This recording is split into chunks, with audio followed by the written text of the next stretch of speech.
शिक्षा विभाग ने चला नया कदम, नौकरी से हटेंगे बिहार के लाखों शिक्षक और कारण बना शिक्षक बहाली।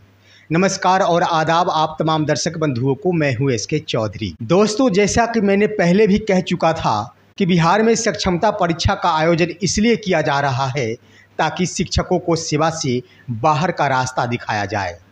दोस्तों, शिक्षा विभाग द्वारा कई ऐसे प्रारूप तैयार किए गए थे जो इस बात को भी इंगित करता था कि बिहार के लाखों शिक्षकों की नौकरी दांव पर लगी है और हो न हो शिक्षकों को सेवा से हाथ धोना पड़े। और बिहार सरकार ने अपना ऐसा कदम आगे बढ़ा दिया है जिससे साफ साफ झलकता है कि शिक्षकों को अपनी नौकरी बचानी मुश्किल हो गई है। और आने वाले दिनों के लिए बिहार सरकार की शिक्षा विभाग ने ऐसी रणनीति तैयार कर रखी है जिसके अंतर्गत एक नोटिफिकेशन जारी किया जाएगा और शिक्षकों की सेवा समाप्ति की प्रक्रिया शुरू हो जाएगी।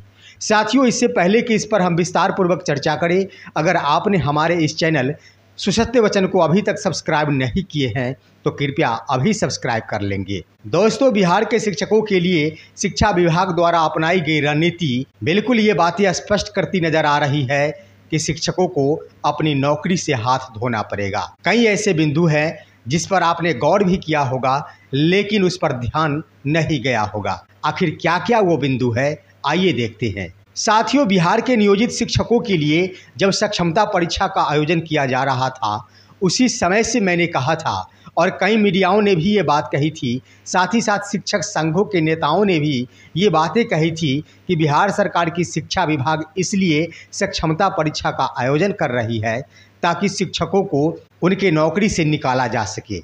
और इसके लिए उन्होंने विशिष्ट शिक्षक नियमावली में इस बात का प्रावधान भी किया था कि परीक्षा में असफल हो जाने वाले या फिर परीक्षा में नहीं बैठने वाले शिक्षकों की सेवा समाप्त कर दी जाएगी।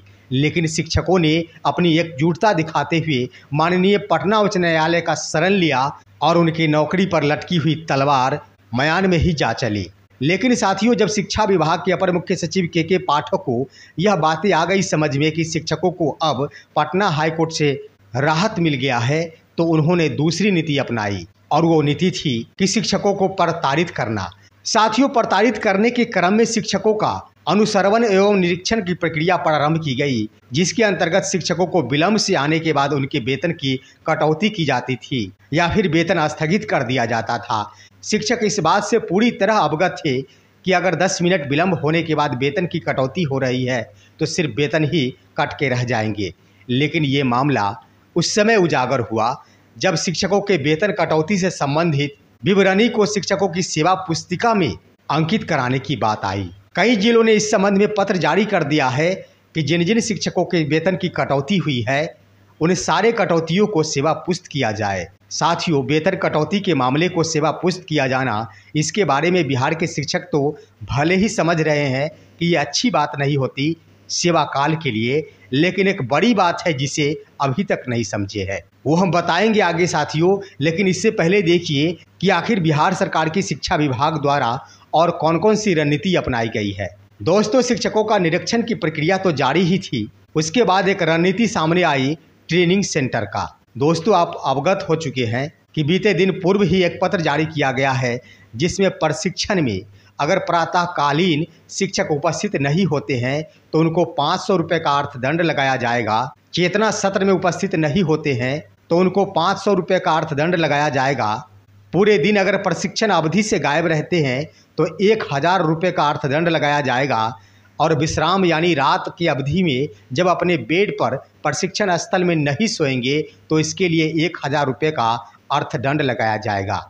दोस्तों, इस पूरे मुद्दों को देख लिया जाए तो प्रशिक्षण के दिन योगा अवधि से लेकर रात में अपने बेड पर सोने तक शिक्षक उपस्थित नहीं होते हैं तो इसके लिए कुल 3000 रुपये का अर्थदंड एक शिक्षक को लगेगा। वहीं साथियों, 6 दिन का ये प्रशिक्षण होता है। 6 दिन में 6 दिन अगर शिक्षक गायब रहते हैं यानी बीमार पड़ जाते हैं या फिर किसी भी प्रकार की अनहोनी घटना उनके साथ घटित हो जाती है तो इस आधार पर उस शिक्षक के ऊपर कुल 18,000 रुपये का अर्थदंड लगाया जाएगा।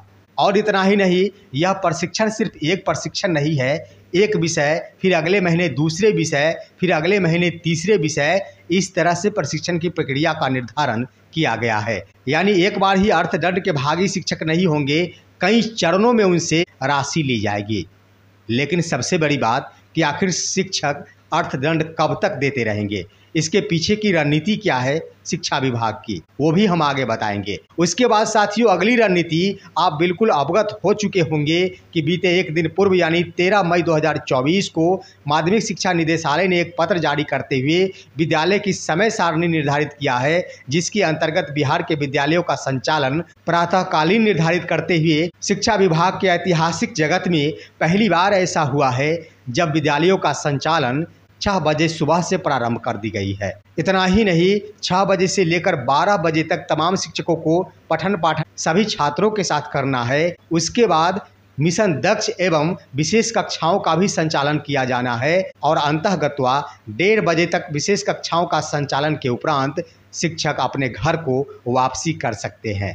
यानी दोस्तों, इन बिंदुओं से आप बिल्कुल स्पष्ट हो सकते हैं कि एक शिक्षक को अगर 6 बजे विद्यालय में पहुंचना है, जहां पर उनका निरीक्षण करने के लिए निरीक्षण कर्मी उपस्थित रहेंगे, इसके लिए शिक्षकों को, जिनमें कई ऐसे शिक्षक हैं जिनको विद्यालय तक पहुंचने के लिए किसी को ऑटो से जाना पड़ता है, तो किसी को टोटो से जाना पड़ता है, तो किसी को रिक्शों की सवारी करनी पड़ती है, तो किसी को बस की भी सवारी करनी पड़ती है। यानी सुबह 5 बजे तमाम शिक्षकों को अपने घर परिवार छोड़ देना होगा। इसके बाद ही शिक्षक 6 बजे तक अपने विद्यालय तक पहुंच सकते हैं।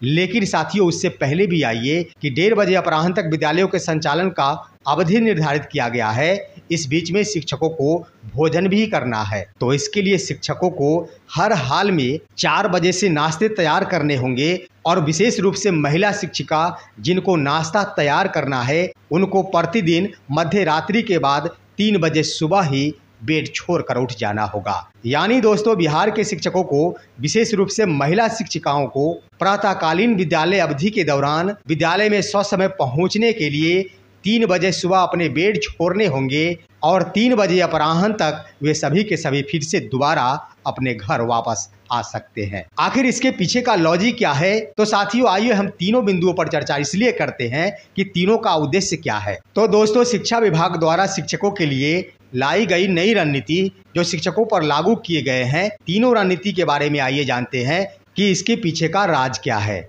दोस्तों, शिक्षकों को जितना प्रताड़ित किया गया है, इसके संबंध में हम आपको बता दें कि बिहार में हजारों ऐसे शिक्षक हैं जिन्होंने अपनी नौकरी छोड़ दी है। दोस्तों, तीनों बिंदुओं का उद्देश्य सिर्फ व सिर्फ एक ही है कि शिक्षकों को उनकी नौकरी से हटा दिया जाना, यानी ज़्यादा से ज़्यादा शिक्षक अपने पद को छोड़े और शिक्षक का पद रिक्त हो। दोस्तों, आप सभी जान चुके हैं कि जब विद्यालयों का निरीक्षण शुरू हुआ, उसी समय है बिहार में नवनियुक्त बीपीएससी शिक्षक, जिनकी संख्या हजारों की तादाद में थे, हजारों शिक्षकों ने अपनी सेवा से रिजाइन कर दिया, यानी त्याग पत्र देकर अपने घर वापस हो गए। और शिक्षा विभाग की मंशा भी यही थी कि 2 लाख शिक्षकों की बहाली कर दी गई है। संसाधनों का अभाव हो चुका है, शिक्षकों का वेतन कहां से दिया जाएगा, रिक्ति से ज़्यादा बहालियां कर ली गई है, एक विद्यालय में शिक्षकों को बैठने के लिए कुर्सियों की कमी हो गई है, बच्चे उपस्थित नहीं हो रहे हैं, वर्ग कक्ष खाली नहीं मिल रहे हैं, तो आखिर शिक्षक विद्यालय में रहकर क्या करेंगे।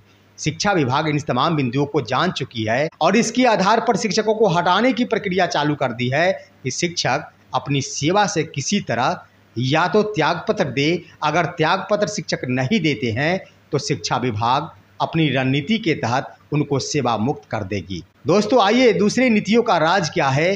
तो आप सभी जान चुके हैं कि जब शिक्षकों की वेतन कटौती की बात आई, शिक्षक ये नहीं जान रहे थे कि उनके वेतन कटौती का मामला सेवा पुस्त किया जाएगा। लेकिन शिक्षकों के होश उस समय उड़ गए जब सेवा पुस्त करने की बात आई।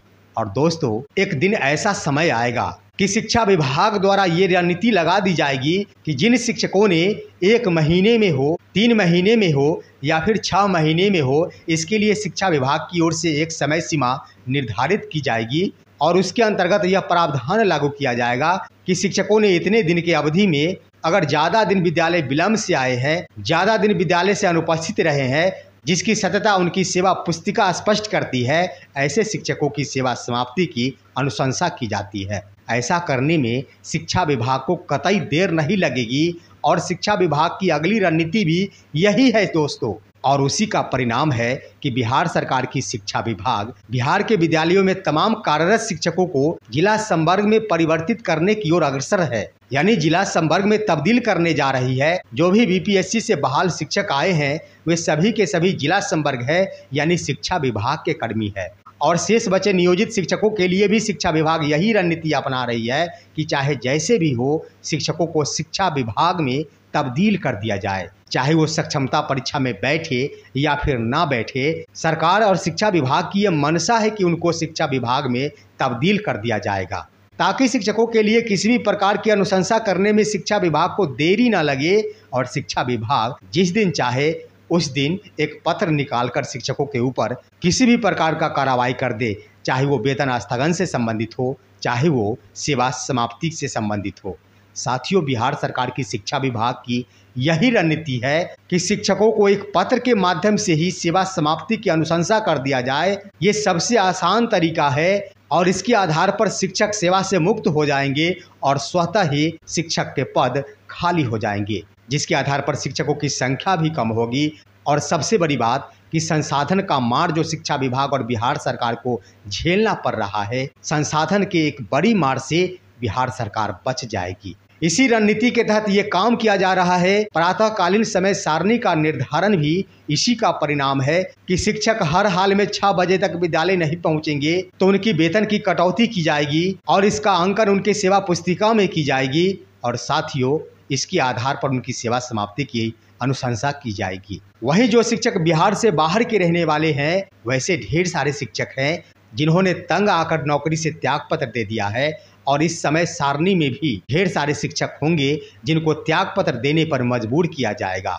इतना ही नहीं साथियों, शिक्षा विभाग के लिए आने वाले दिनों में वो समय है 1.5 वर्ष के अंदर, जब तक विधानसभा के चुनाव नहीं हो जाते, जब तक वर्तमान सरकार है, तब तक एक से बढ़कर एक रणनीति अपनाई जाएगी और जितने शिक्षकों की बहाली की गई है, बिहार सरकार की शिक्षा विभाग की कोशिश रहेगी कि उतने शिक्षकों की सेवा हर हाल में समाप्त कर दिया जाए। दोस्तों, शिक्षा विभाग के इन रणनीतियों के एवज में हम कहना चाहेंगे कि शिक्षकों को हर चुनौतियों का सामना करना चाहिए और उसे दिल से स्वीकार करना चाहिए। शिक्षा विभाग की रणनीति को कामयाब नहीं होने देना चाहिए और ना ही शिक्षकों को अपनी सेवा से त्यागपत्र देना चाहिए।